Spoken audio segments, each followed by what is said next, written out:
HHDG.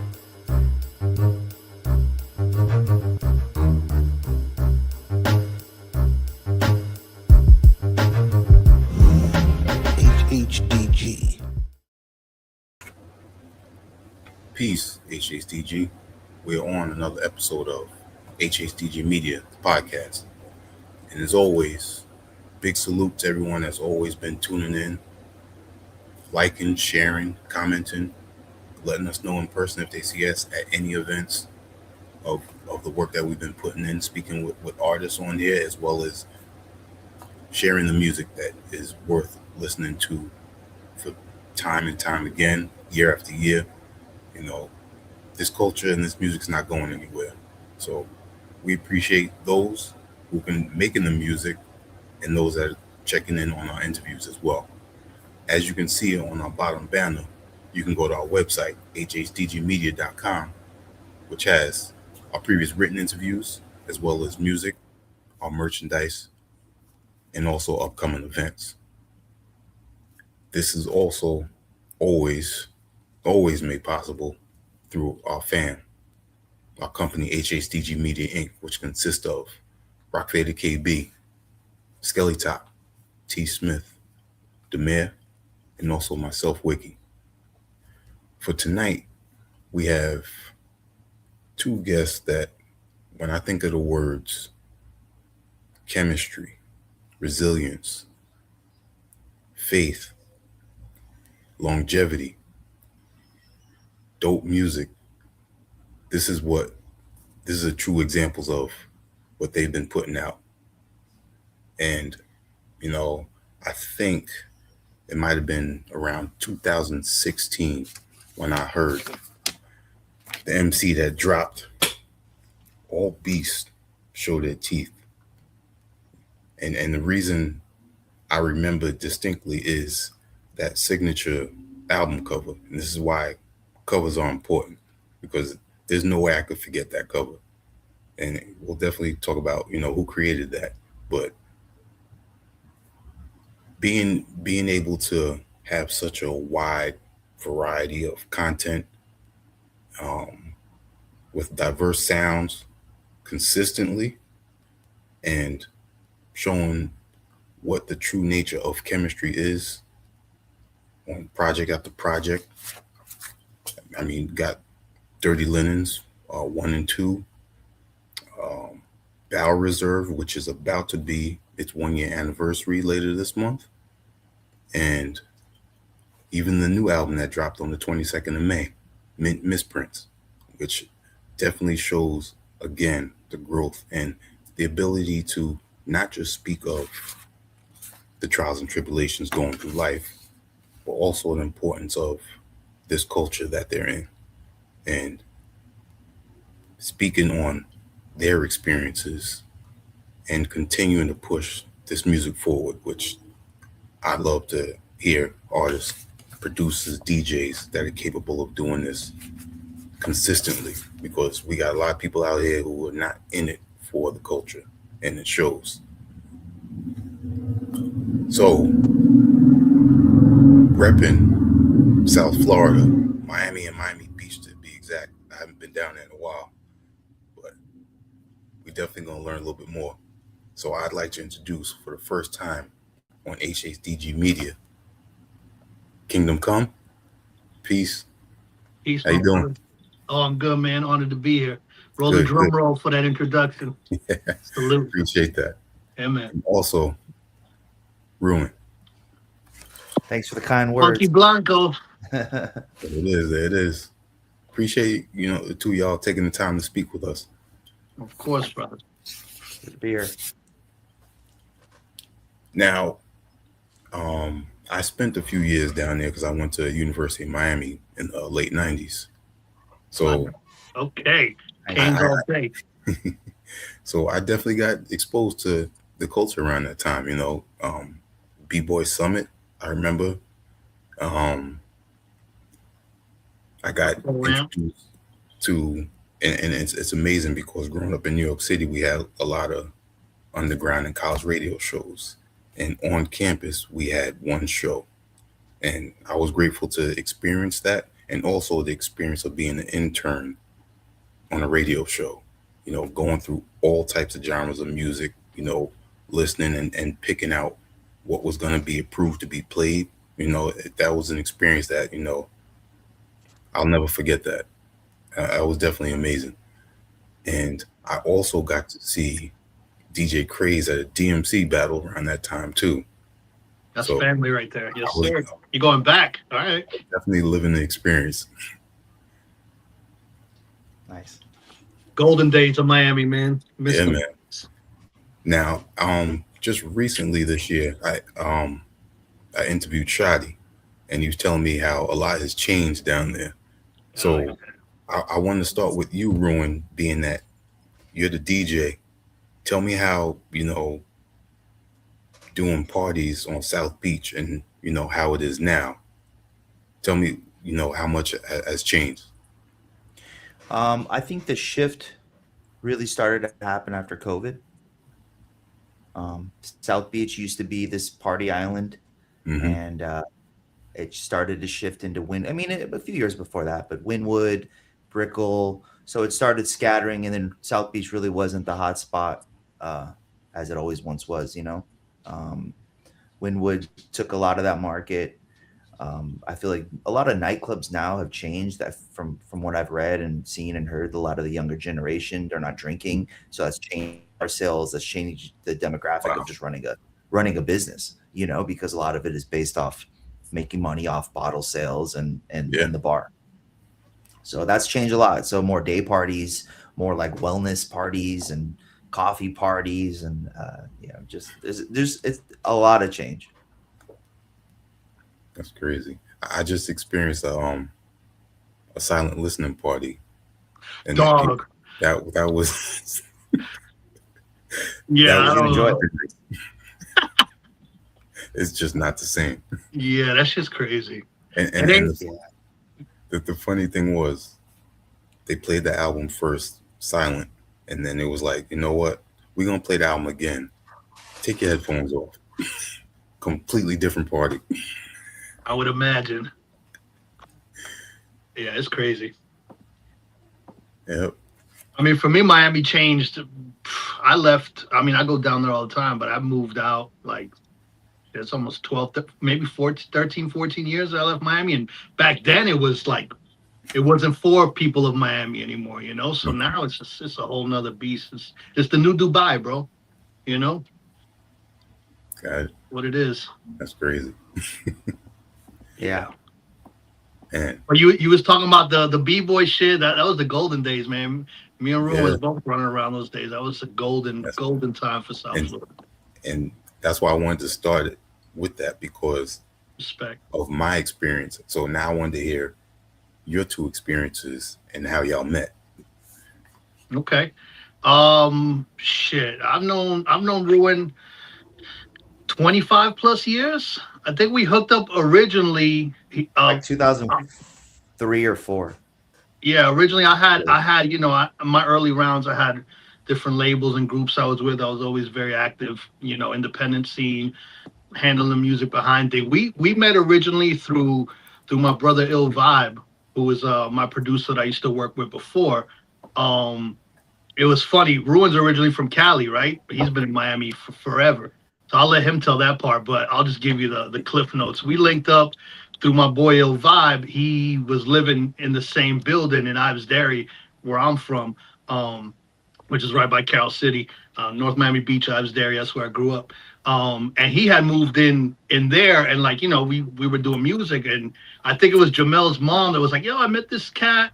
He's a producer. And in those days, Ruin was like very active in DJing South Beach, and he was very active, like a scam artist as the agency. Like he was very active in those days. And that's how we originally hooked up. It was before Ruin was even producing. We hooked up on music stuff, and then through that, he was the best man at my wedding.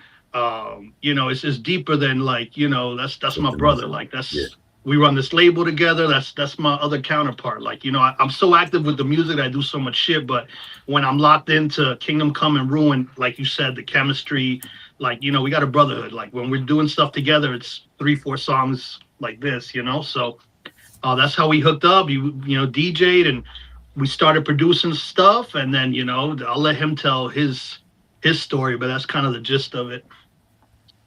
30 years at least. Yeah, yeah, No, yeah, 25 years. yeah. I met. It was Jamel's mom heard me like scratching through the apartment or something. It was like, oh, we do music, and then we became friends. And then I met you, and then we ended up living together in North Yep. Miami. He had like a little like makeshift studio in this little, very small room. Utility It's a closet. Yeah, and closet. then Yeah, beat. yeah, yeah. Yep. And if we had like five people in Make it there, work. like trying to make beats. Yeah. Absolutely, bro.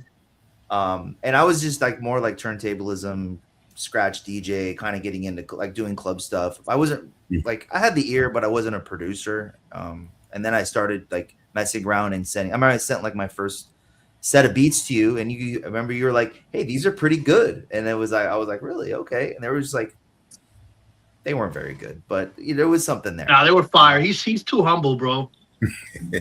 Nah. But you know, come a long way. Yeah, man. But yeah, that's pretty much how we met, and I lived with you in North Miami, and just kept it going. I just kept trying to be a better producer, just get better at the craft, and same with him as an MC and producer, and just here we are, years later, still doing it. I think originally we started like we'd always do stuff. I think he did a couple things on the All Beast record. Like all my scratches always been ruined. Mhm. Anything with DJ cuts, it's always ruined.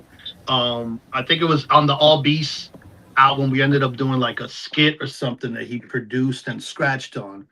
And then throughout the other projects, I think you did stuff on some of the Supreme Sorcerer stuff and like a couple things on some solo albums I did. Like slowly we started working together and the chemistry was there on like album, I don't know, 15 or 16th of mine. We were like, yo, we should just lock in and do like some full on, like Ruin and Kingdom full joint. And I think that was when we started crafting the first Malbec album, where we were like, all right, we need a full project of just us, because since then he do 2, 3 joints on each album. He's pretty much on all my albums. And then we locked into Malbec, and this we developed a sound that I think has matured and like I don't know, to me it's kind of like Ruin so dialed in with him being a DJ that like he's so dope and diverse in the sense that like I like that grimy hard boom bap shit, but I'm from Miami, so like I like fucking trap shit. I like fucking southern shit. I like to change it up, and his ear is so dope that I was he can gonna say that. always Yeah, he he gets covers so everything. many genres, bro. He does house. He's got shit that he's done for Euro labels, shit that he's done for Stefflon Don. Like he's got shit. He's worked with Manny Fresh, all these cats. So like his sound is so diverse. When we lock in, I think we kind of like sharpen each other's sword, and like it's been dope. Just Malbec was the first project we did that was really dope received, and we just been nonstop. And we got albums in the clip. We dropped Malbec 2, which is my personal favorite project up until now. The Miss Prince is like, for me, it's ridiculous. We did 2 Brujo albums, like the with me and Chant, Okay, LCC, we did yeah, both of those, yeah. Bound Reserve, so like we literally got like 3, 4 albums in the clip ready to go. So like, yeah, we ain't stopping. For you, Ruin, as a DJ, and my uncle, he taught me how to DJ, and he always says it's important to know other genres. Um, how did you get exposed to DJing, and who were some of your influences or inspiration? Well, like as King said, I grew up in California, so I used to go to like in high school. I was going to like illegal raves in LA, like downtown LA, when I was like 15, 16 years old. And honestly, through that, I was like, I got showed me so much different styles of music because there's like 6 rooms, and I through high school, and then also through my friends. A lot of my friends in high school were showing me, had these CD collections of all Wu Tang and a lot of Sons of Man and a lot of the West Coast artists, hieroglyphics, uh, visionaries, um, stuff like that. So that kind of opened up my palette in terms of sound. I just kind of liked everything. When I moved to Miami in 2002, that's when I was playing in clubs. That's when it was just like, oh, you kind of have to like know how to DJ everything to survive here. You know, you got to have the Spanish stuff and the hip hop and the house, and so yeah, that's kind of like Miami's definitely made me grow even more because I was like getting paid to keep the party. I hear that. Mm. Kingdom Come, tell us how important Enoch is to you. I And mean, because if anyone listens to your music, they know how dedicated you are. I say it all the time. I'm Enoch's dad before I'm anything. Like I'm a father before I'm anything. I named my label after my son. So Yeah. like my son is my shining beacon of light. He's fucking, I want to choke him to death now because he's 15, 16. So like, I'm going through that, but that's my heart. That's my twin. Like, like my son is everything to me, and like being a father to me is the greatest joy, accomplishment I could ever have. So like, everything, everything. As you said, he's your piece. Yeah, indeed. The mirror, he's he's definitely a better version of me, and that's all one can hope for, just, you know, be better than me. But he's amazing, man. He's doing his music now, so it's funny. I was talking to Ruen, I was like, we might have to like, put him on the roster, but that's neither me or him can grasp the shit he listens to, and we're trying to be like, what is this shit? I don't fucking know, bro. Heavy It auto ain't meant, tune. it ain't meant for us, It ain't meant for us, but I get it. I get it. Cool, cool. My thing is, I've always enjoyed storytelling and music, and this is again another one of your abilities in MCing. When it comes to any storytelling that you provide to us listeners, what's the one key point that you want us to grasp from one of those songs? When it comes to storytelling, Yeah. I wanna me personally, when I'm trying to create that type of set up a story thing, I wanna take you there. I want you to basically I want it to be cinematic in a sense where I want my words to create the images in your head. And I just whether it be visually or emotionally, like because music, everything's energy, so just I wanna spark something that just like, oh shit, what do you say? Or maybe drop a breadcrumb in there where like it'll make someone go and like, oh, what is he talking about there?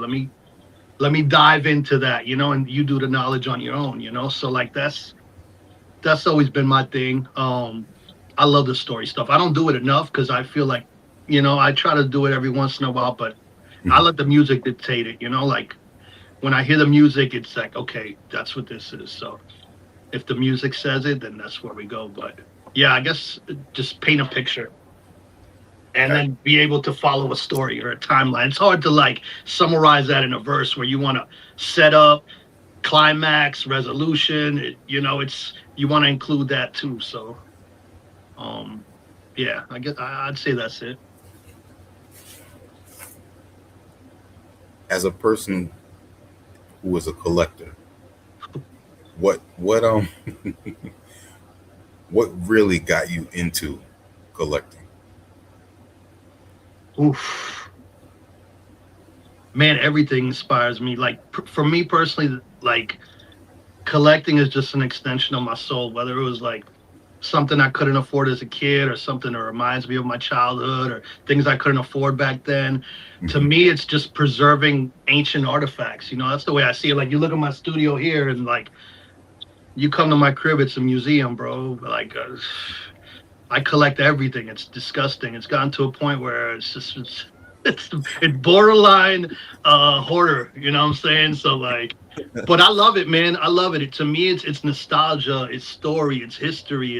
It's everything, bro. It's preserving the culture. Um, like that's hieroglyphics, Yeah. in a sense, whether it's the record, music, toys, clothing, memorabilia, whatever. Like it just that's my true passion. Like whenever I travel, like best believe that's what I'm always doing on my day off. I'm going digging. I'm going hunting. I'm going. I'm on the hunt for the next gem. Just chasing that next what am I gonna find? Type of Yeah. feelings. I love that shit. And it also consistently brings a memory attached to it. And I don't think enough young people truly understand with what they have on their phone that they always see. If you physically have something, it brings a whole new enjoyment, in life that you can reflect on and remember. Absolutely, bro. Absolutely. That's why I did that joint on the album. That was kind of like a culmination of, like I was telling Ruan when we came up with the misprints concept. I was like, well, we gotta do something for like the diggers, the collectors, like because it's kind of synonymous. The album falls within kind of like that. We Yeah. could dive into the symbolism or the whole theory behind the project name, but I wanted to do that track, Collector Shrine, specifically for that part of my life and that part of people that respect and really live this shit. I get it. I get it. Cool. You Ruin as a DJ. How's your collection? Or you slowly moving over to digital, or are you completely digital? How's that working for you? With vinyl, with records, Yeah. or just in general? Yeah. With record, Vinyl. Yeah. yeah.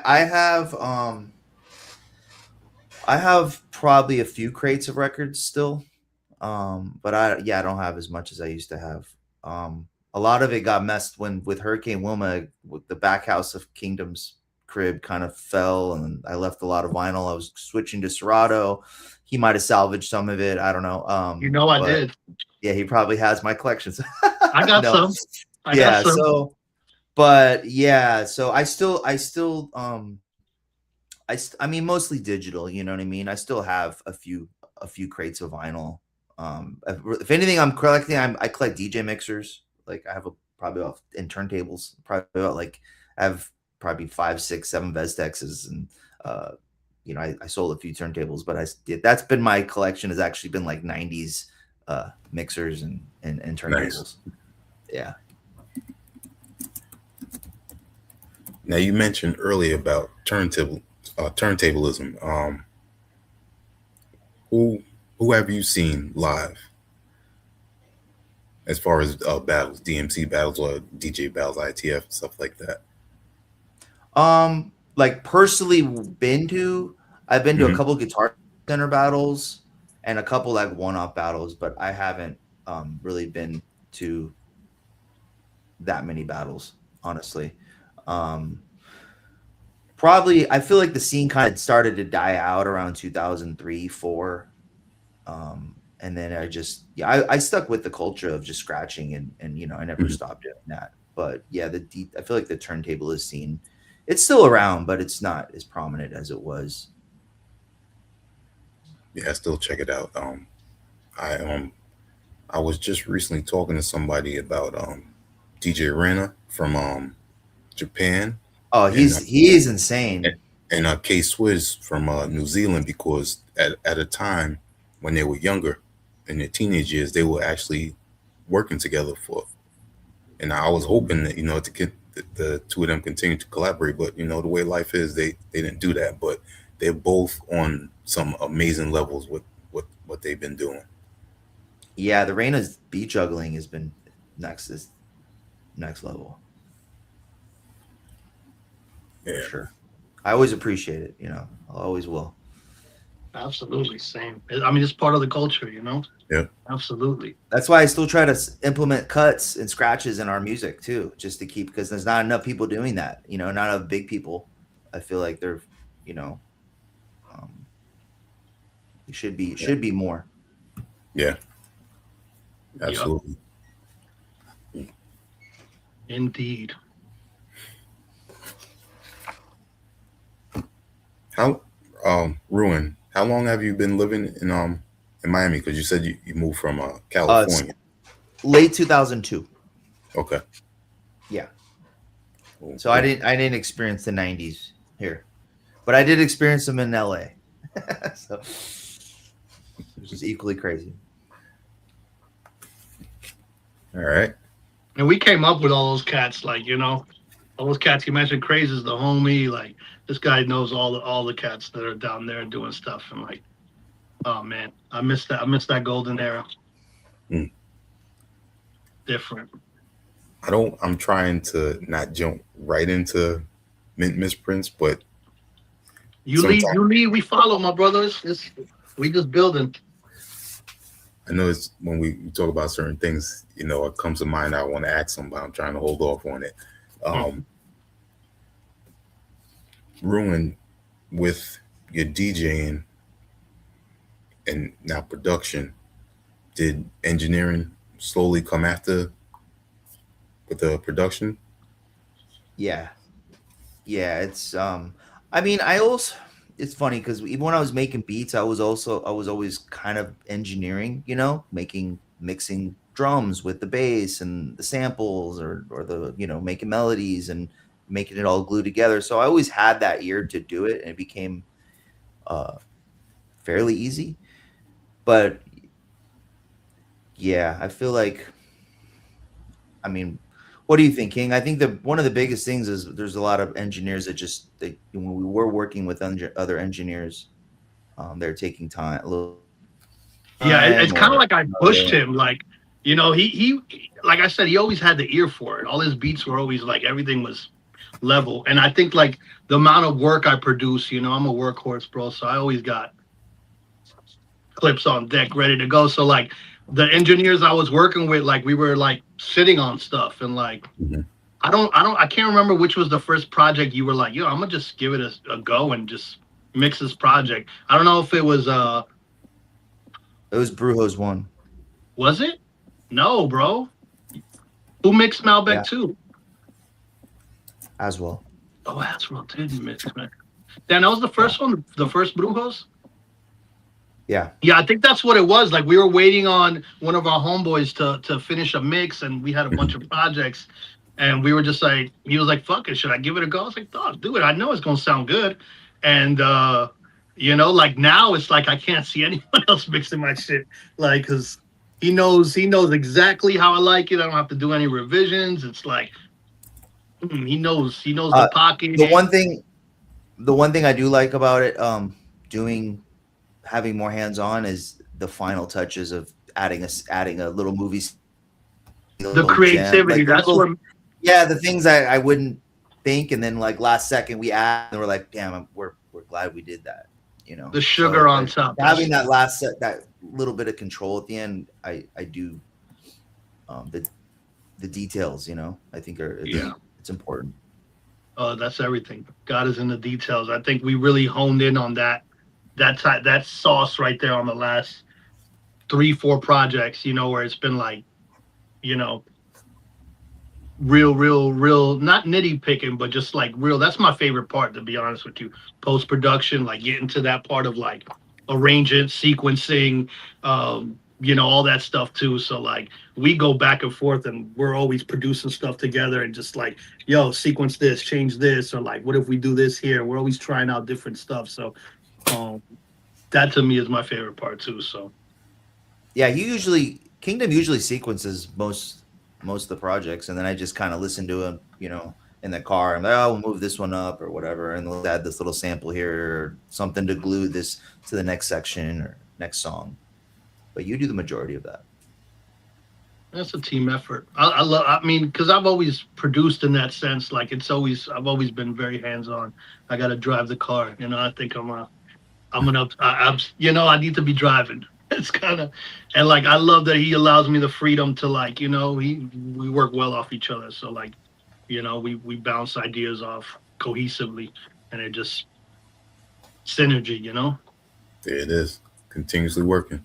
Indeed. Yeah. And it's important to have an engineer that is not going to delay, you know, getting the product out. And also, if it don't sound right after the engineer put it together, that's going to break your album too. Hmm. Yeah. Yeah, and if the music shit, like, you can't polish a turd. So like, you gonna know, like, okay, there's nothing, you know. No mixing will solve good music. So if the music's already good and you just bring it up to a level, it's just gonna, next And level. to that thought, I know a lot of artists that have gotten a bunch of delayed projects and has really hurt their momentum, you know, and it sucks, Not you can't rely on people. Maybe they're low on money and they use someone cheap or whatever, and but then Yeah, the guy takes forever, doesn't do a quality job, and then their momentum as an artist, it doesn't come out in their time frame, and I think gets pushed back. Yeah, we have a It's very unfortunate. we don't overthink the process. I think I started doing this, I'd say like 2018, 2019. I stopped overthinking how I wrote music, how like I let the vibe dictate it. Like I won't sit there and overthink every word or a rhyme. It got to the point where I'll stop writing. Like I freestyle a lot of songs. Freestyle in terms of like I vibe with the beat, kind of like, I'll come up with a couple lines in my head. I got it, boom, boom, boom, lay that down, build off of that, and just like let the vibe dictate the music. And we kind of create in that space. As an MC, that's my favorite way to create as a lyricist and an MC. But then we take that up a level and we like on a whole production thing. We're very self-sufficient. We're a full indie label. Like we got different elements, but we run this thing very, we let the music and the vibe dictate it. And I think that's been showing in the last 5 6 year run that we've had, where we're like every project is just doper than the next and really honing into what the Kingdom of Ruin sound is and the vibe. And I think, it's reaching. yeah, y'all always keep it organic, and it definitely shows. And I agree with what you're saying. Each album has gotten better and shown more maturity.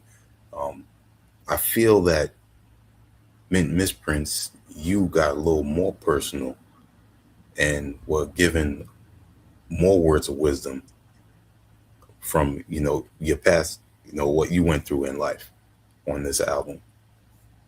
I mean, as a musician, what did Nina Simone say? The job of the artist is to reflect the times, and like pain makes beautiful art. And like me, I'm gonna just be me, who I am. Music's just a reflection of that. As a musician, as an artist, as a lyricist, like I feel all types of different ways, and it's just where I'm at. Like like what the music tells me. I just create the vibe and follow. But yeah, I think it's I, I would agree with that. It's definitely a little more stripped down and just yeah, I could say it. I mean, the song I did for my son, "Letter to My Seed," that to me is I could leave the surf and transition and I'm good like that. That's there, like that to me is probably my favorite song I've ever done personally. Um, and then yeah, there's a lot of joints in there that talk about triumph and just struggle and things of that nature. And just when we were crafting this album, like the idea for me, the concept, we were throwing around ideas and we had done maybe 60 70% of the project. Mhm. And like we were thinking about titles because we had like 4 or 5 joints that needed to get finished. And I was starting to kind of figure out the cohesiveness and just the lane and feel of the album. And I think I came up with the title, and Ruin had a variation on it. And I was like, no, it's got to be Miss Prince, because to me, it's kind of like a juxtaposed thing, like the misprints, the flaws, the errors, the fucked up things in your life.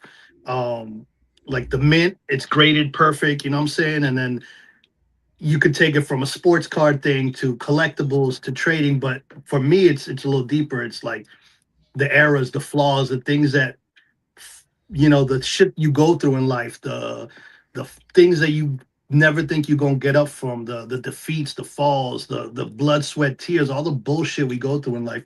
That's what makes you. You know what I'm saying? Like the goal ain't in the fucking reaching the mountaintop. You over there climbing, whether it's a personal success or an accolade or something you're trying to reach, financial, whatever. It ain't getting to the top. The whole time is when you're climbing up there. Mhm. Everything you go through, the stripes you earn, the shit that gets on your chest. So that to me was the whole premise and feel of the album. And the Miss Prince is just a dope way to tie it into collecting and eras, and then like letting go and just like fuck it, we'll run it with eras. Like there's little hidden gems that we put in there, like we do in every album that kind of ties into that, let people dig and catch that. But yeah, that was kind of the vibe, and I think it did its purpose.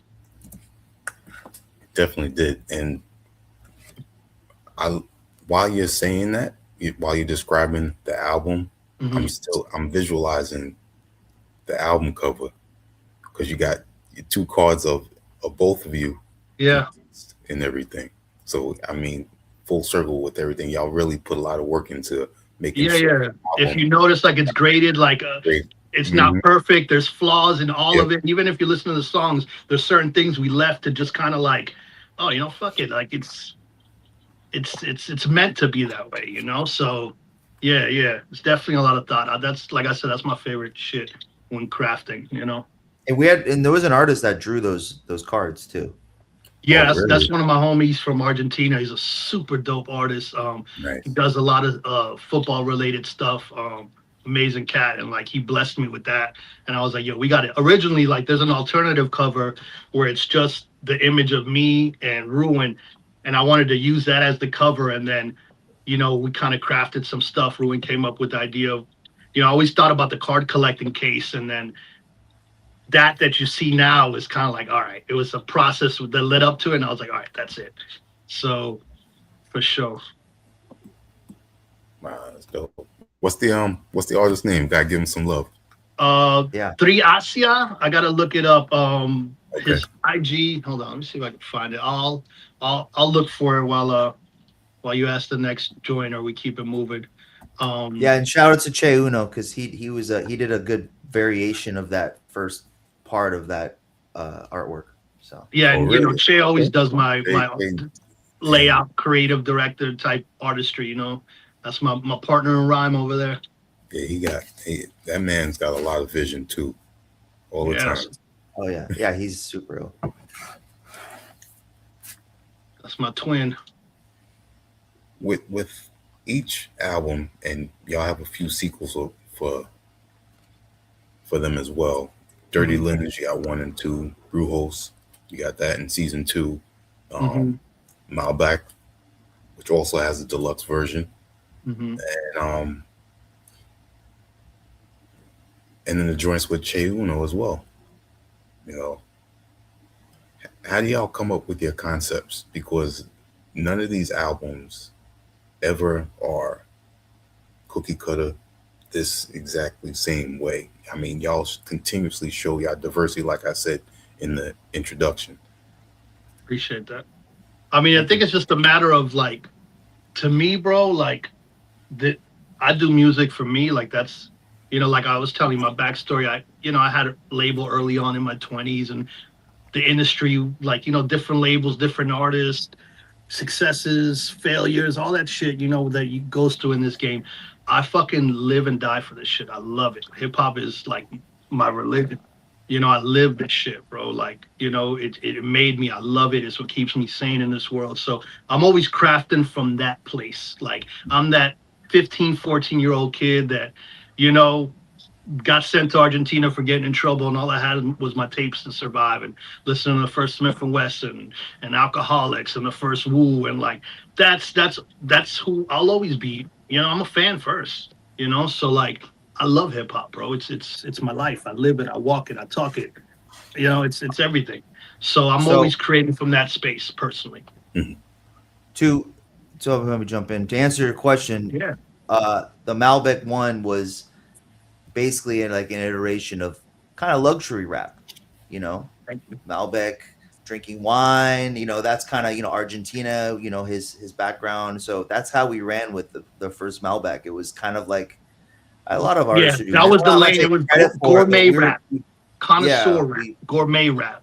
yeah, like so that's like Malbec one came off of that, and then Malbec two is just a basically kind of the same iteration of the first one.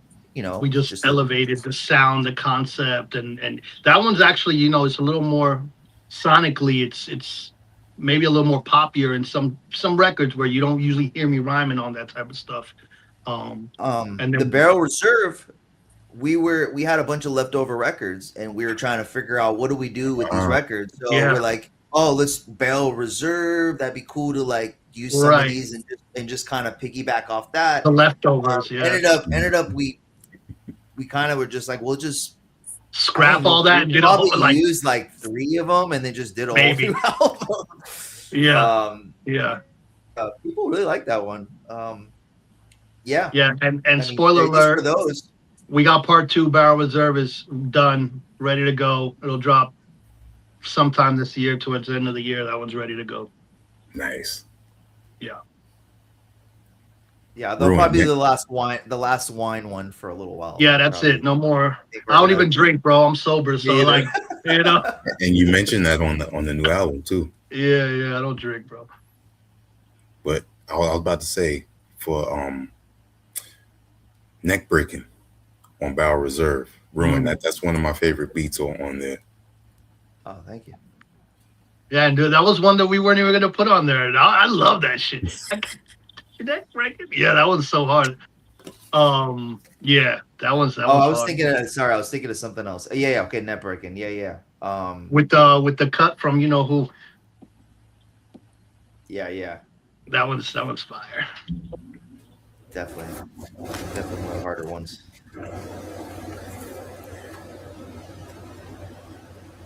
Outside of music, because y'all are like brothers, you know, just from being able to speak with the two of y'all and knowing your music. What else do y'all talk about besides, life and family? Lately? I mean, the world, where we're headed, things that I grew up listening to, you know, everything from Malachi Z. York to William Cooper to you name it. You know what I'm saying? Like the things we're living now is the stuff that we was doing the knowledge on as teens. So that, we create music. You know, we like to eat food, chill, kick it. Ruen rides bikes, like he's hardcore with that shit. Yeah, a little hobby. Creating music, making money, bro, and just chilling. Like we grown. Like I don't got time for anything other than that. Family, money, music. That's it. Yeah, we do work a lot. Like, yeah, it's just. I'm in this room like 10 hours a day. You know, maybe longer. Yes, sir.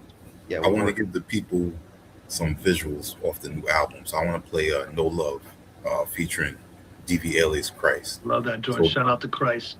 While I set this up, I want y'all to intro it for me. Okay. Yo, you about to peep the first single off Mint Miss Prince, one of my personal favorites, with the God DV alias Christ. This joint is called No Love. Self-explanatory, and it's probably my favorite joint.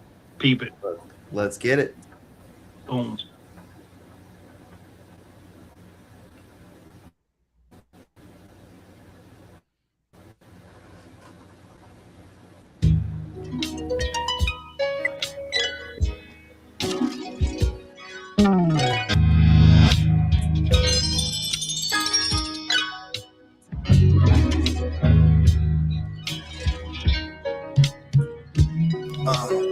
Hey yo, peace to the gods of civilization, like Master Farad when he founded a nation. There ain't no hiding place from the father of creation. I'm a scholar with honors, 120 formation. An author whose pen slaughters. Get your planet rock like Bambata. While y'all worshiping the almighty cash dollar. I'm trying to buy land and expand farther. Get off the grid so I could live. Plant mass farmer. They poison the youth. What's your excuse? Claim you hard and tough. Smarten up, try your luck. Y'all make my heart discuss. Careful with that tone before I start the bus. I nail a rapper like a carpenter. No fly zone like Antarctica. This an auditorial vision board. The God scribe thoughts he's risen Lord. Y'all coming premature like a baby still unborn. I'm in ill form. Careful grabbing the mic after me. It's still warm. They don't really love you. They don't really love you. They'll probably put a slug in you. They don't really love you. The type to kill your moms and still hug on you. They don't really love you. They don't really love you. They'll with a thug, with a love. The type still a plug. Sexy wife is still hug. Live from the steps of my jets, there's no regrets. Heard your little threats, no stress, you were just a pest. Insect flying around without a nest. OGs calling me OG, ain't that some shit? You please, sorry, please, DV, it's no respect. On your knees, use both of your hands when giving neck. They envy. I rose from the dirt when niggas left. Can't hurt me. I live in my soul and not the flesh. See, the worst be when niggas get caught without a vest. Cause the aim went straight to the head and not the chest. I don't give a fuck about who they say in the best. I'm coming for his minds, executives only checks. Who the fuck you know? Do it like this, there's no one left. Been doing this when niggas got high with 40 backs. Big trunk jewelry, bar share made us flex. 257, the whole way made us checks. 7 cents shot at niggas if they were threats. And the story goes blah blah blah, you know the rest. And my laugh goes ha ha ha, and indirects. Your lifestyle, ain't that a mess? They don't really love you. They'll probably put a slug in you. They don't really love you. The type to kill your moms and still hug on you. They don't really love you. They don't really love you. They'll probably put a slug in you. They don't really love you. The type is still a plug for me. Sex your wife is still hug on you.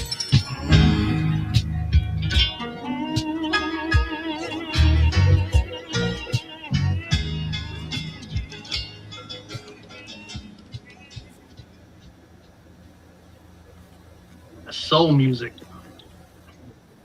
Yeah. Man, BB killed that hook in that verse. God, I He love did. that record. Yeah, he went off on that. He blessed. big That's my shout out brother, to- man. I love DV Christ.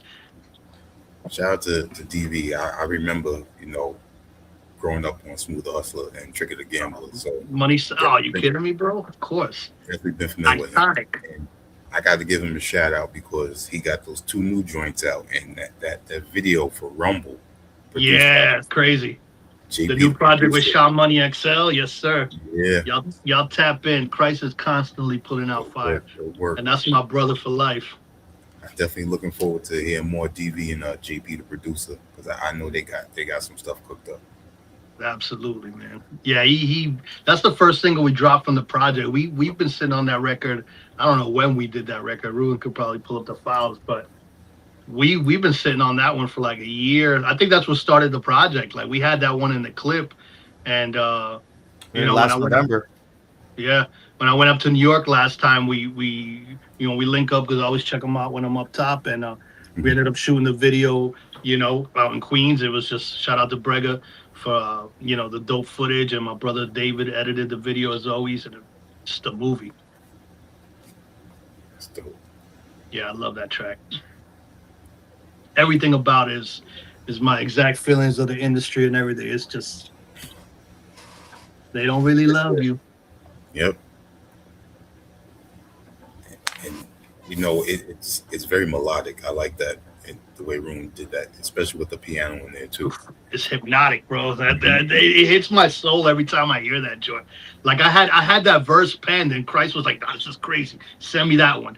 And he did the hook and the verse, and I was like, insane. It was, we always have good chemistry when we cook up. Now this is a question for both of you, but more Rune. When you are creating production for the new album, like I said, because your ear is so diverse, and we all three of us know, the DJing background really expands for your ear for the music. How did you approach production for Miss Prince?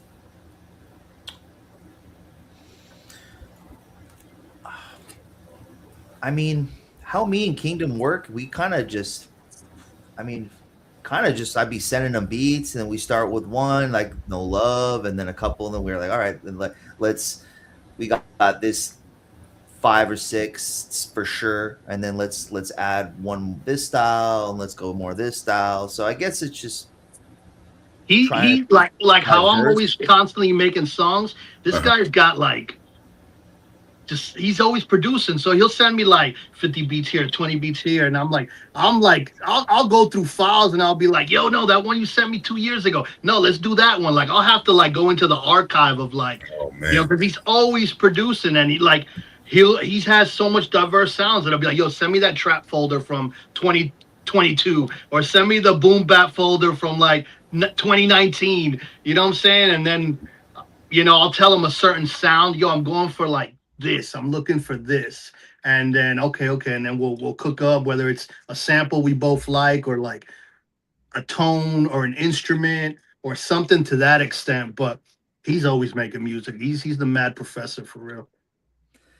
Yeah, I guess it's hard to answer that because I mean, some of the stuff is, years old that he was like, hey, I got this idea, or the song's like, we're using this for an album and we put it on the side. And then we just, I guess, just try to figure out what makes it a well-rounded album and make it all fit like sonically. Right. Mm. Like a roller coaster, give you the highs and lows, take you up, bring you down, like the feels. Because people love when he does the hard shit, but then I'm like, yo, well, we got to do like Letter to My Seed and like, The Summit and records like that, because I think that's like, you got to have that diversity, Absolutely. And for me, the music dictates it. Like whatever I'm feeling, I'm gonna do it. Like I'm a Libra, bro. So like I'm all over the place. My skills might be here today and tomorrow I'm over here. Like, so it just depends where I'm at creatively, what inspires me, everything. So it just depends what day you catch me on. I think it was the track Tour Life, where you said music is my life, it's my first love. Yeah. It really is, bro. Like any female that's dealt with me knows that, like, and before anybody, it really is, bro. She's always been there for me, and will always be. So absolutely. That track's that to me was one of my favorite joints on the project. I just love that one. That just kind of everything I'm talking about, Ruin's done it on his own with me. We've toured. It's just a culmination of just being on the road and living on a plane, and just what comes with this music life. And that joint, that's one of my favorite joints on the album personally too. Right, definitely. The production on that is just Yep. Work ethic is something that I believe that everyone should be able to see and not talk about. The two of you can consistently do that, and I'm also interested in Ruin and Shore House Productions. Like, I mean, you know people now. Your music, your DJing has opened up avenues. And tell us how the company came to be, and who are some of the famous people that you work with? Because I know King Kome already mentioned two of them. Well, I've DJ'd so many celebrities here just working at like Live and Wall, you know what I mean? I mean, a handful. I've DJ'd for a lot of. I've DJ'd for Coolio. I DJ'd for Q-Tip. I did. We did. That was actually pretty sick. Just off the top of my head, but shit. We opened up for 21 Savage at Art Basel. You name it. There's so much. 21 Savage. Yeah, a lot. I can't keep on top of my head right now, but yeah. What was the question? Sorry. Like who have you worked with production wise? Yeah. Production wise, Stefflon Don, Manny Fresh, Juvenile. I did some stuff with Yin Yang Twins. I've been working with obviously Kingdom. I've been lately. You mentioned Scam, that you're a fan of Scam. So me and him are working on a project. Okay. That's in the works. Yeah. But yeah, that's the gist of it, I think. A lot of artists through Kingdom. He's humble, man. He's too humble. I'm the one that's like always bigging him up. He's the dopest producer in Miami, hands down. You know, no one's touching Ruin. And like, you know, he's the industry's secret weapon. So he's my secret weapon. So like I'm just waiting for the world to catch on, you know. So we got a lot of stuff lined up. Some international stuff we're working on. So man, I didn't get God's gift to be the best engineer producer, so I have to work twice as hard to make myself become that. You know what I mean? That's how I feel. So I have to. I got to put in the work. You know, I'm not. It's a lot, but we're getting. Yeah, he loves this shit too. Even though he's neurotic and he'll overthink his shit, and he'll be like, "Oh, I don't know if this is dope," or like he'll end up wanting to change stuff. I'm like, "Nah, bro, that shit is fire." Like, you know. We riding with this. No, all that shit's fucking stupid fresh. So like, you know, yeah, we're just waiting for some placements and whatnot, but we keep doing what we do. That's dope. And we talking worldwide type of artist? I mean, we're working on some stuff. I don't like talking on things early, but you know, some songwriting stuff, some international stuff. Like, you know, with the Latin stuff I do. We got a full Los Chicos Criollos LCC Ruen project that's dropping in October. That's ridiculous. You know, so we just working on different avenues, man. A lot of songwriting, a lot of production stuff, and just lining up a lot of stuff. Some doors are opening up, so we just stay humble and keep creating. That's kind of been our motto. Like, you know, we're not chasing anything. We're just followed by passion and just being smart with our business, you know, because we are a team. So like we're thinking longevity. So that's kind of how we're moving. That's perfect. And doing it independently, you know, I like when I see multi-talented people like yourself and I see how much you're doing independently, it continues to make me feel good about being determined, being resilient, and doing what you love. And the important thing is not just networking, but who you network with. And the amazing work that y'all continue to put out. I mean, the amazing projects you've done with another multi-talented artist, Che Uno, and you know, look at what keeps coming out. Oh yeah. I mean, this ain't for the faint of heart, man. You gotta be serious about this. I don't think we were just talking with Ruin the other day.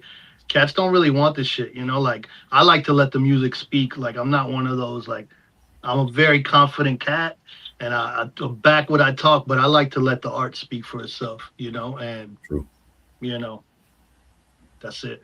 Yep. There's hobbyists and there's professionals, you know. Yeah. Yeah, absolutely.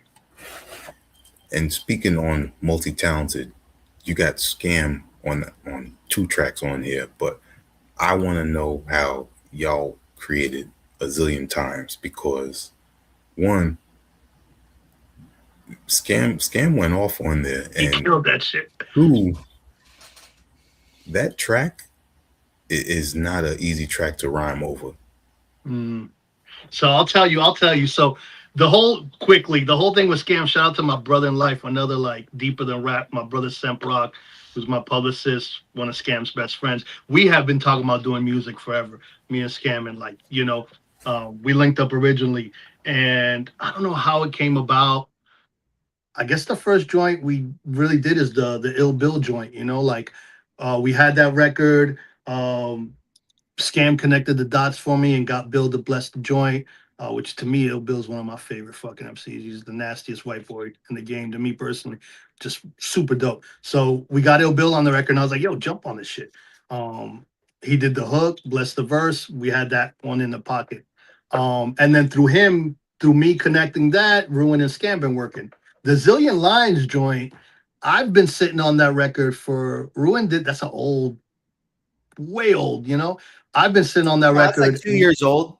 Okay, it's not too old. To me, that record was like it was a me and Conway joint. Like that record, you know, me and Conway have done music, but I hear Conway on that joint. Like, so, you know, I've been trying to get him that record, and, you know, he's been busy and wasn't able to do it. But I always heard that's who I envisioned on the joint, because it's just always been dope. I think it was going to go on Malbec 1 or 2. We were going to put in. It just didn't make the batch. And it was one of those records that I was like, I told Ruen about it too. I was like, yo, this one, we got to revisit this one. I love the record. And I didn't know how to approach it because I was like, I'll do the double time stuff. But like that beat demands respect. You know what I'm saying? And you did a verse on it and we sat on That's- it. And then I gave Scam the beat. That's right. And then the next day he sent me that Hook. and then that I sent hook it was to just, him. Yeah, no, with the verse, everything. And I was like, that's right. all right, here we are. This is it. I sent Yeah, it and to I think him. He originally did I his had verse. 16 bars. Right, I had 16 bars, and Scam just went off. I don't know, it's like 32 bar verse or like 24 bar verse or something. He murdered that shit. And he told me too. He had some like late night, like just he like that night. I gave it to him. The next morning I woke up with the email and I was like, zillion lines. Holy shit. Yeah, he loved that record. He wanted to use it for his joint. And I was like, nah, buddy. Yeah, just going on our shit. Sorry. But yeah, no, that record is super dope. The intensity, it kind of reminds me of there's a song, Young Cat. You heard of JID, Jid? Like, Yes. I had heard his last album you put it on. I was like, yo, this shit is dope. Like sonically, it's up to date with the trap shit and all that shit. But he's saying something, you know. And it was like I was like, yo, I like this kid, and that's kind of like what I envisioned for that record. And the fact that Scam just brought a concept and was kind of talking about the things I wanted to talk about, and we just kind of went in, but still kept it fly as fuck. It's a super dope record, and like we put them on 2 joints on the album because that's the fam now. So yeah, I don't dope record. Yeah, I don't know where the exact second is, but I think it's like somewhere around like a minute 17, a minute 18. Ruen did a transition on it during your verse. That's not common that people do that. It's usually when the chorus comes that they do that. He always be playing with shit like that. I was just messing with it. I was just messing with some different sequencing, and I was like, it worked. Nah, that came out dope. Cool. Yeah, it's a hot record. I love that joint. Thanks. Can't wait to rock that one live. Yeah. Oh man, that would be dope. Indeed. Were there any tracks left off of this album? There's always tracks. We were just talking about the other day. Yeah, we got another album. We got like 2 albums at least that are just piling up. Like I tell you, we're always working, bro. So like, there's literally another 2 albums of just things we haven't put out. That's like, yeah, this is dope, but it doesn't fit this album, or like, so it gets, it goes to the wastelands, of the hard drive. But we got at least 2 albums worth of Lucy's. We might do some like, the worst of type of thing, like, or just drop Lucy's, like, but yeah, we got so much material. It's crazy. At least for this year, like, we're going to let Miss Prince breathe a little bit, but we're definitely going to hit you with Barrel Reserve 2 and the new LCC album entirely produced by Ruen. It's called Merca Musica. That one's going to be crazy. And then, we got other stuff we're working on, but we're just going to let it breathe for a little bit, Staying strategic with it. I mean, yeah, bro, like last year I put out 5 albums and I've been doing that constantly. So I don't know if it's good or bad. I always go back and forth. Like, you know how this shit is where it's fast food now. You're not in the scene, you disappear. A lot of these cats just be like, writing websites to get on blogs and like, I don't know. To me, I want to let the painting, I want to see it on the wall, and I want to observe it when I want to. And like, so we'll see. We stay productive, but we'll see how much work we put out this year. I might go ham on the 4th quarter and just drop a whole slew of shit. Yeah, well, what was the other? You have some other stuff coming out too. I mean, yeah, the next month, Tamiami Trails dropping with my boy Spawn from Tampa. Ruen's, of course, on that album. Anything I do, Ruen's mixed, mastered, all the cuts. Like I said, this Walking with Enoch music thing is full internally. Yes, Tamiami Trails dropping next year. We got literally three LCC albums. 2 were done. 1 that we're cooking, slow cooking, done. What else? We got That's why Che commented today. Wait till you hear what we yeah, got. yeah, yeah. Yeah, and I've been on his ass, and I just banged out a whole new project with Vago that I'm waiting for him to do. It's probably Oh our man, magnum opus. It's crazy. I got I an mean, album, a full album. Che's solo Yeah, album Che too. got a solo with Ruin. Ruin and Che got a solo album. I That's got like a halfway project with done. Voltage Controller in LA that's completely done. He's just busy with his schedule, so we'll get to that whenever he frees up. Um, yeah, man, I got a whole bunch of other stuff. So features and just creating, bro. Like I said, I create to stay sane. If not, I'd lose my mind. man. The important thing about people think the term busy means that you're either unorganized or you got too much on your plate. Mm. That's not always the case. And Um, the two of you talking about the work that's coming out and also speaking on certain tracks on the new album that were done a year or 2 years ago mm-hmm. don't sound dated. And Yeah, we trip on that all the time.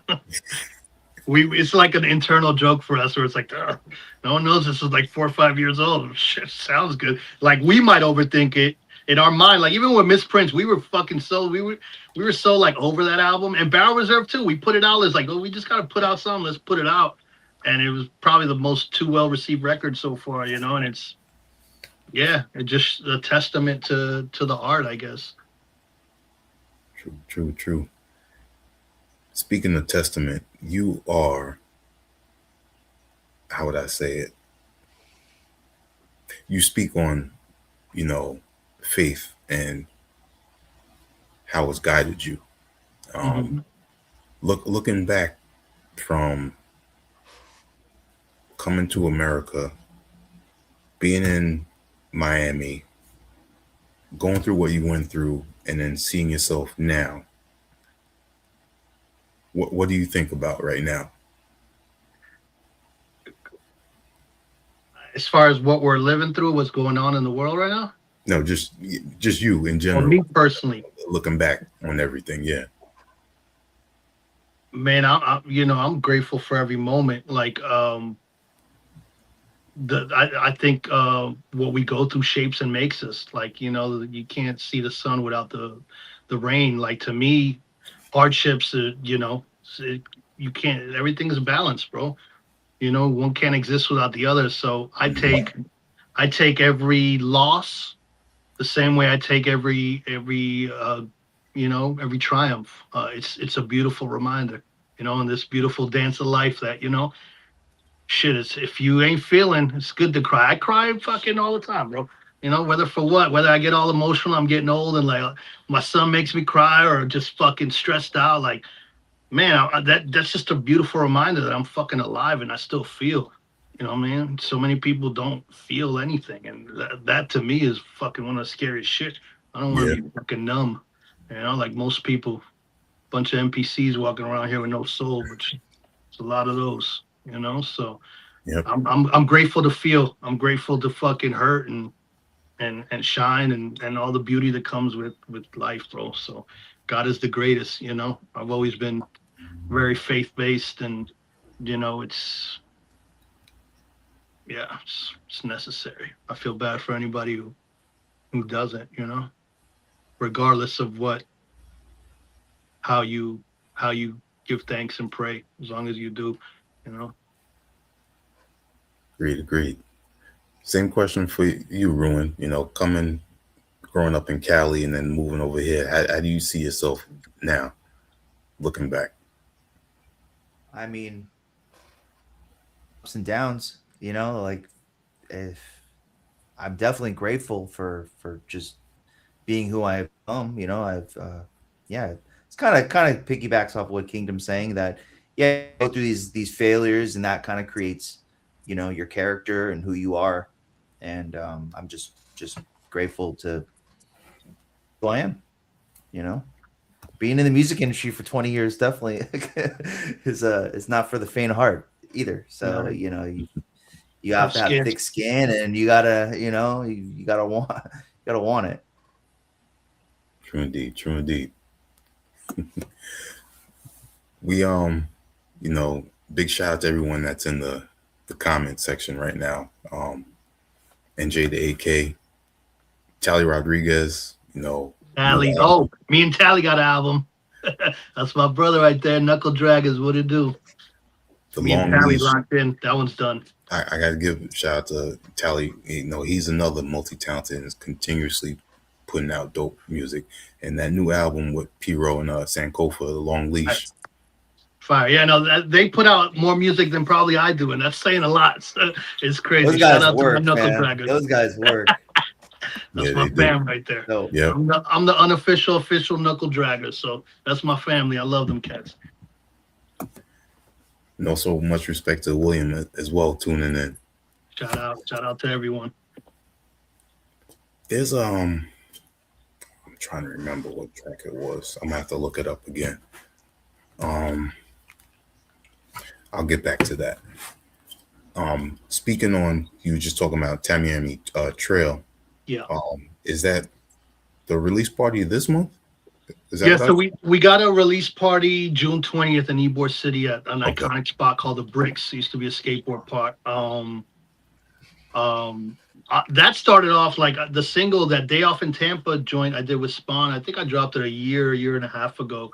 I kind of spawned the album, all pun intended.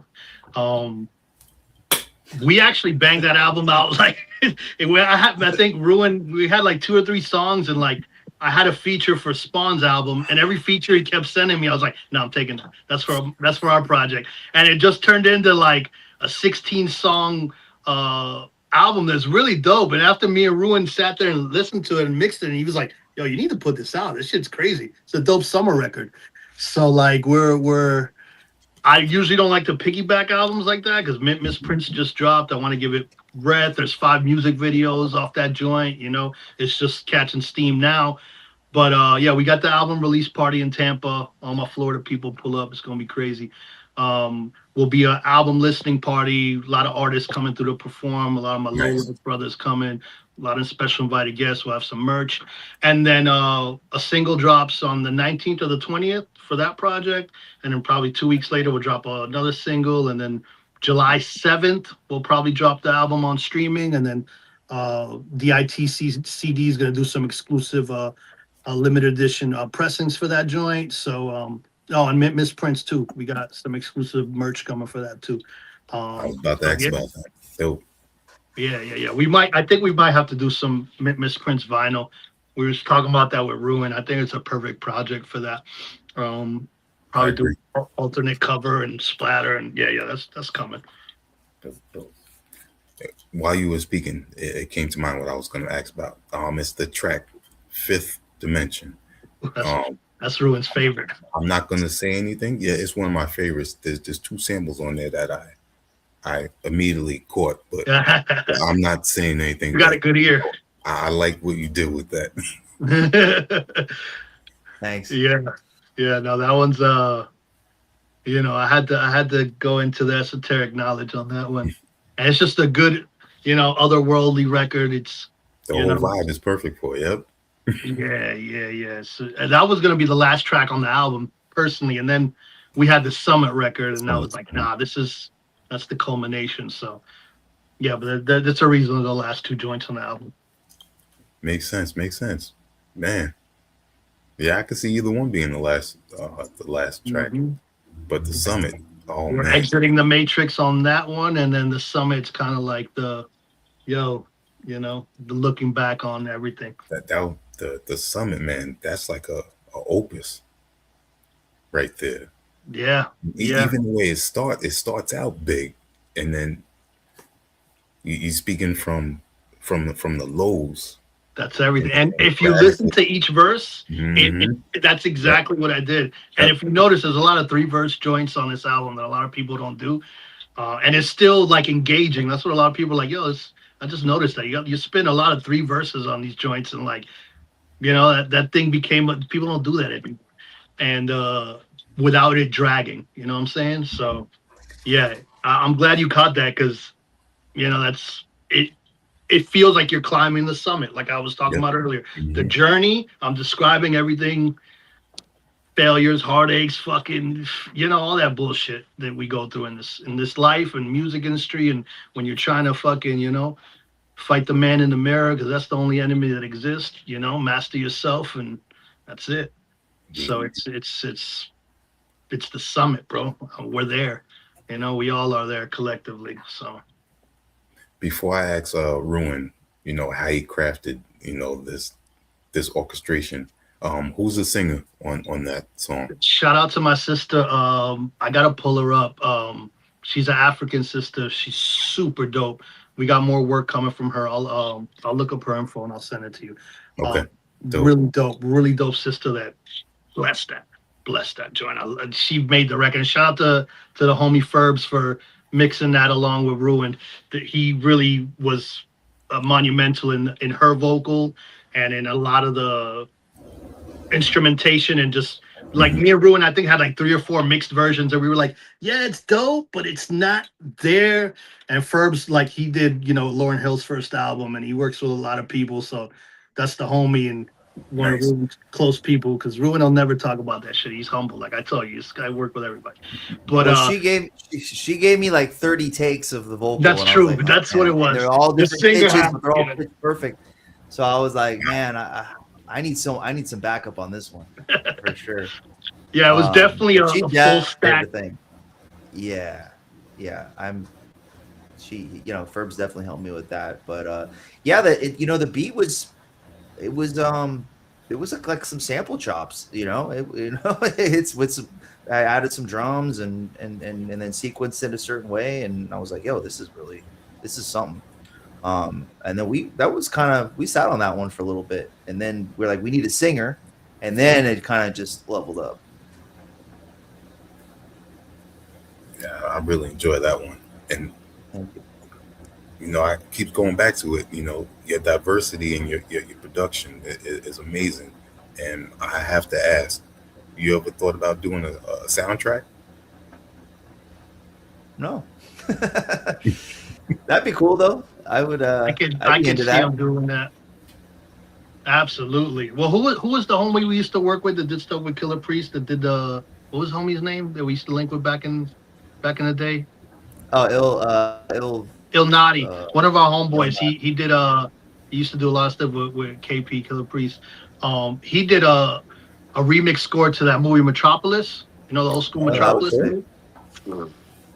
So fire, and I could always see that's something I definitely want to do at Ruen. Like we, like production wise, like I could easily fall back and like we go that route and like just go into a production team stuff and focus on that, which is definitely the aim. Scoring. Like I could easily fall back and just focus on that, and I could definitely. I have done some like some skate. Like my buddies are. A couple of my friends are really big in the skate industry, so I've done some commercials for some decks and some trucks and a couple parts and some skate videos, just like instrumental stuff. So that's as far like as deep as I've gone in I guess scoring. But yeah, that would be. I mean that's a whole nother realm. Yeah, it definitely is. I mean, your production fits in it easily. Thank you. Yeah, and the sister on the hook her name's Takwasi. TL Takwasi. Yeah, really dope singer, bro. She's amazing. Definitely gonna check to see what else she got out there. Yeah, I'll send you her link. She's got some real dope shit. Man. All right, I did not forget any guest features because the last one is one of my favorite tracks because Ruen killed those cuts on this I know. Step featuring Danielson. Sun Tzu. Shout out to Danielson. Yeah, that one. That's going back to like I think the album was pretty much done. That might have been the last joint we did for the album. We were like, yo, we need something going back to our classic sound, just some grimy, dirty boom bap, hardcore lyricism shit. Yeah, and that beat. I think we had a different song to that beat. I had like 2 verses with different verses on it. It was dope. I think. Yeah, it's a couple of years old. We were sitting on that one Ugg for a and minute. Phantasm were supposed to get on that one. It's supposed to be a Cellar Dwellers Wow. feature, but we just never finished that one. Shout out to Ugg. And yeah, I always loved the beat, and I was like, yo, we got to use this. This is perfect. And I hit up Daniel's son. We've done a couple things together. He's another fucking amazing artist, and you know, his work ethic's crazy. So he turned it around quick. I laid my verse, and Ruen did what he always does, demolished the record, and it fit perfectly. We needed that type of record right there. I was like, yeah, something right there to kind of smack you in the face. So it mission accomplished. And Ruen did it again with the trumpet while you were rhyming, because part of the I believe it was the drums dropped out for a few seconds. Yeah. You got a good ear, bro. But that was the instrumental, and then Daniel's son did that little cut, and then I was like, okay, that works. Like, because there was like a couple different sequences that we had, and I felt like I actually was at one point wasn't going to use the trumpet, but I'm glad we did. Yeah, so sometimes piggybacking off that, sometimes Ruen will be like, yo, I'm gonna change the drums on this joint, and like we'll do like 3 or 4 revisions, and I'm like, nah, go back to the first one, bro. The first one was perfect. We shouldn't have changed nothing. I try not to do that. But I want to change the drums. Or he starts changing everything, and you know, as an MC, once it's you change the beat on how I wrote to it or what I did to it, I'm like, I can't hear it that way. It sounds different. So like, no, he likes the drumless shit like everybody else. I love the drumless. And I have to always like put a rim shot in there. He hates the drumless shit. I have to force him to do drumless shit. As you can see, like, there's maybe 2 or 3 joints. I mean, I'd consider the one with DV as a drumless, the Tour Life and the Stay Gone one. But I have to force him to do that type of shit. He's like, bro, that's it? Like, him wanting to paint, to me, the drumless shit as an MC is like, it's an empty canvas. I'm not constructed by having to stay on this tempo or this, like, you know what I'm saying? I could just like do whatever the fuck I want. That's why I love it, you know?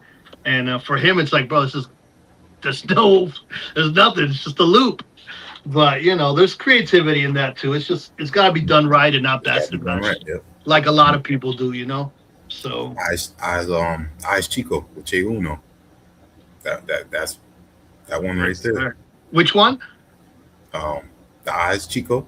Oh, the Eyes. Yeah. That was the last record we did the album, because if you notice, like, I won't put an album out in there. No, there is drums. There is drums. It's minimal. But it's subtle. Yeah. That was the last record we did, because I was like, yo, I can't put this out without Che on it, because that's just, you know, he's on every damn project.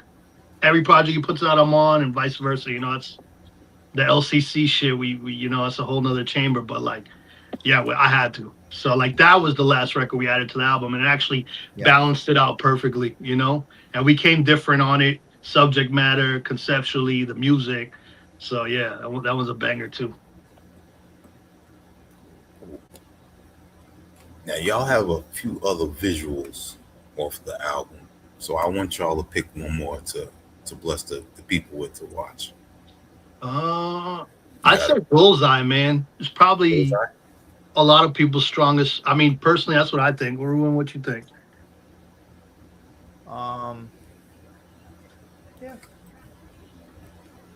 Yeah, run that Bullseye. This is the second single off Miss Prince.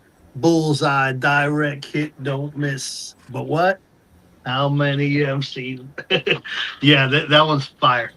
Shot in Puerto Rico. Run that.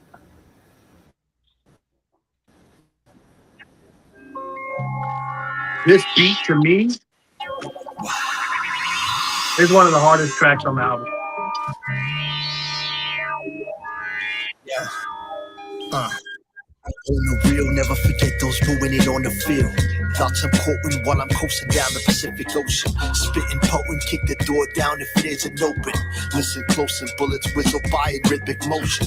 Catch me on the block, it's slow life, we drifting horsemen. Watch for those who want the whole pie and bit a portion. The shit is costing, the risk is often. I take a trip to Boston, then overseas like a Swiss deposit. Nos vamos pa' Los Cabos, where we toast bottles with show models. Listening to roots from Don Carlos. On the throne like stone pharaohs. I stop fucked over playing my role. Deal with people how they deal with me, and now they paying the toll. Making mucha guita, eating carne asada con yuca frita. La luna brilla, textura fina. La puta mía me la deja limpia como ducha fría. Escucha, marica, these dudes fake moves like lucha libre. Got my finger on the trigger. Bullseye, direct, hit, don't miss. I got my finger on the trigger. Bullseye, direct, hit, don't miss. Steel jaw, iron fist, spit fire, pyrotechnic. Violent menace, script the mic tighter than hydrocentric. Mind relentless, every line defined by grind and tension. Climbing fences, dodging time inside the crime dimension. Streets of the sinister, got the heat like a minister. Scriptures encrypted, whispers of killers and prisoners. Slick with the literature, flipping the digits slicker than vinegar. Vicious and vision, precision with triggers, sinners consider us. I'm mobbing like a problem unsolved. Dodging squads and revolvers with the heart of a god. Never falling. My aura's like the calm before the war. We on the grind, mastermind with the art of a lord. I'm burning bridges, flipping digits, scripts infinite, ribbing every rhythm till the system gets diminished. Quick, I'm militant, a renegade embedded in the cityscape. Live to elevate and devastate, I never hesitate. I got my finger on the trigger. Bullseye, direct hit, don't miss. Got my finger on the trigger. Bullseye, direct hit, don't miss. Put the gun away and make it one. Finger on the trigger, make them ball out. Put the gun away and make it one. Finger on the trigger, them a ball out. Put the gun away and make it one. Finger on the trigger, them a ball out. Put the gun away and make it one. Finger on the trigger, them a ball out. Put the gun away and make them one. Finger on the trigger, them a ball out. Put the gun away and make them one. Make them one now.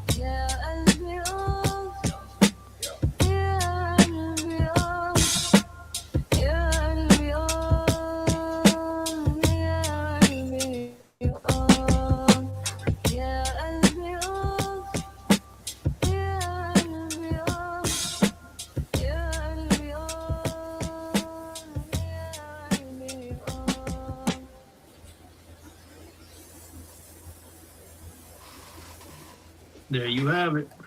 It is bullseye. Direct hit.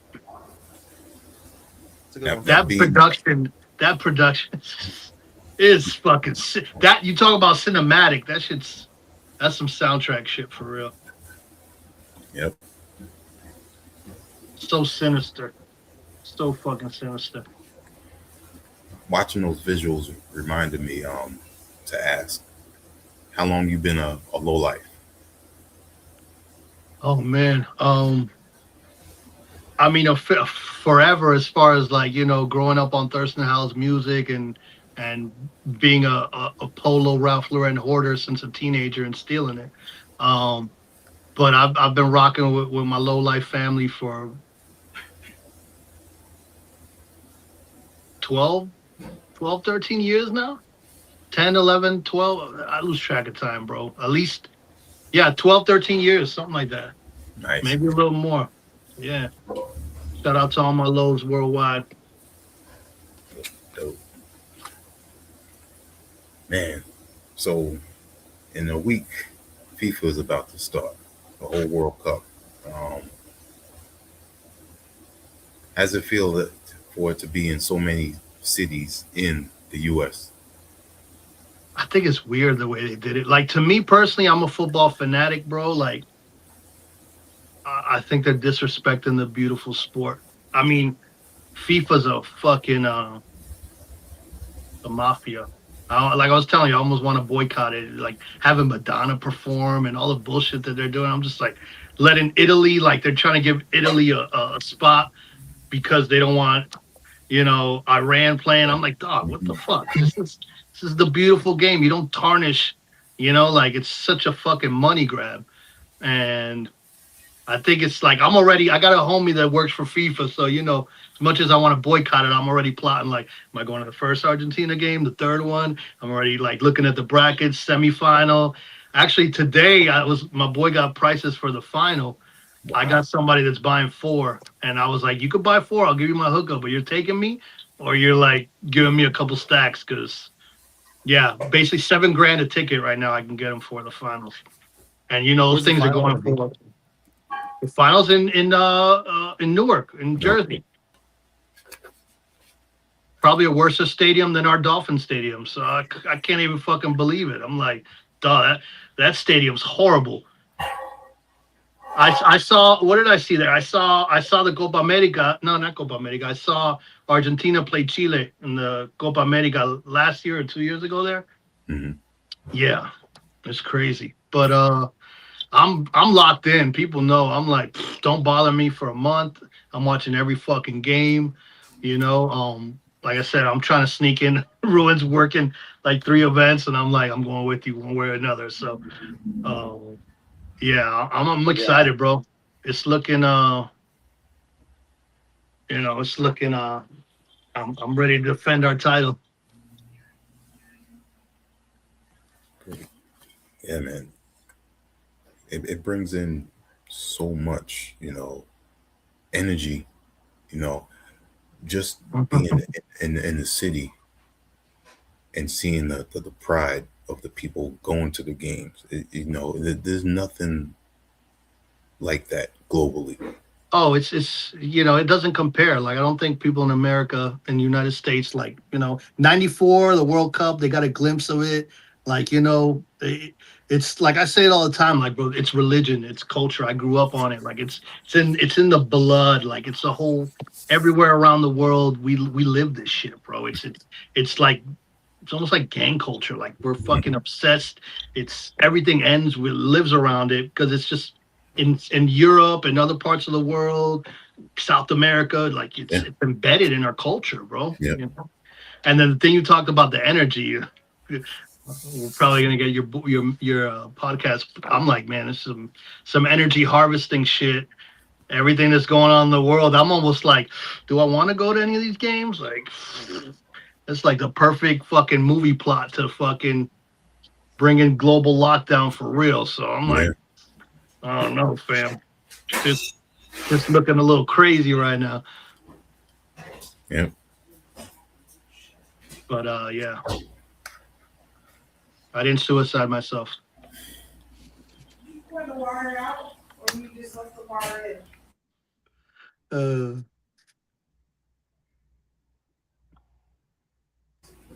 So I'm not gonna keep you much longer. It's all good, man. I enjoyed chopping it up with you, bro. I definitely You on point. You on point with the questions, with the, we were supposed to do this a while back, right? With Chin.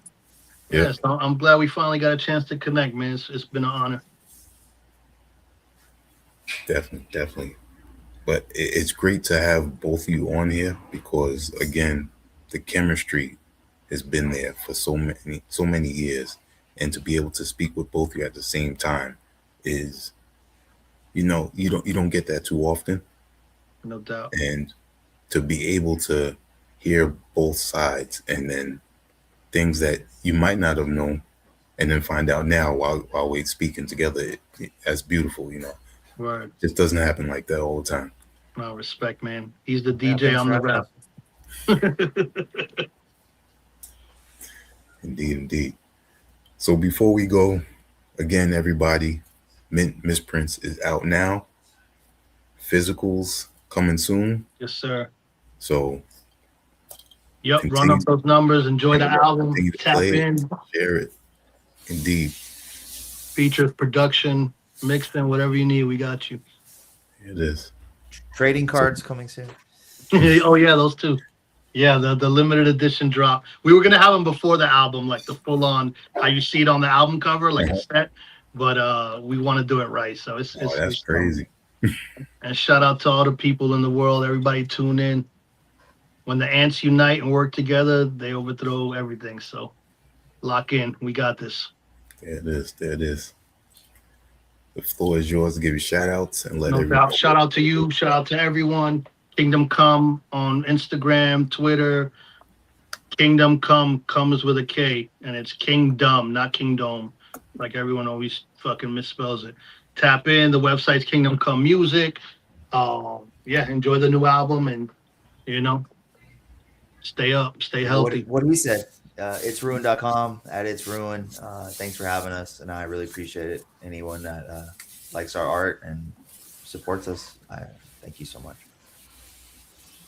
Love, family. Appreciate you, bro. Indeed. Appreciate the two of you. No doubt, my brother. Have a good evening. Enjoy your family. Thank you. On behalf of HHDG Media Crew, we're going to say peace. Peace. Peace. Boom.